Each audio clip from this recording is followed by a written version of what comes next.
there's a maturation to the industry that we're in the midst of right now.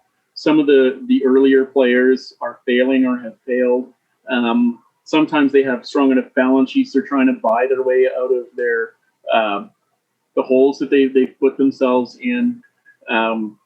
And that's also an opportunity for companies like ourselves that are, have a clear focus. I strongly believe that we're going to be well positioned in that next wave that we're seeing in Europe right now. I don't want to get into predictions because I very much function on the way the regulations and laws are today. But I know in Malta, for example, the government is actually they're going to have on their legislative agenda when they go in an election this fall to legalize cannabis in Malta. Luxembourg is already there.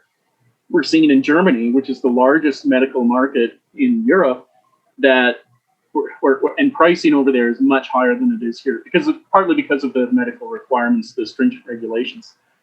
That you've got the CDU, which is in power, but the Green Party, which are strong proponents of cannabis legalization there, are likely to form a strong partner in the new government that's likely to be elected in September. Well, that could lead to not immediately, but gradually ever more dominoes falling towards wider spread authorization of use for medical purposes in Germany and ultimately legalization.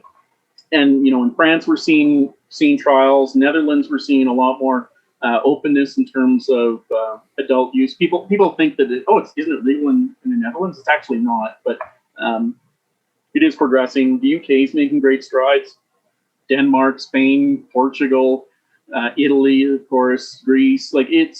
And that market is much larger. So, we're really trying to position ourselves to be at that wave as that really grows. And we've already seen that. Like one of the companies that's in the same complex in Malta that we're in, called EMAP, they were just bought out by Curaleaf, which is one of the top two U.S. producers, for U.S. $283 million.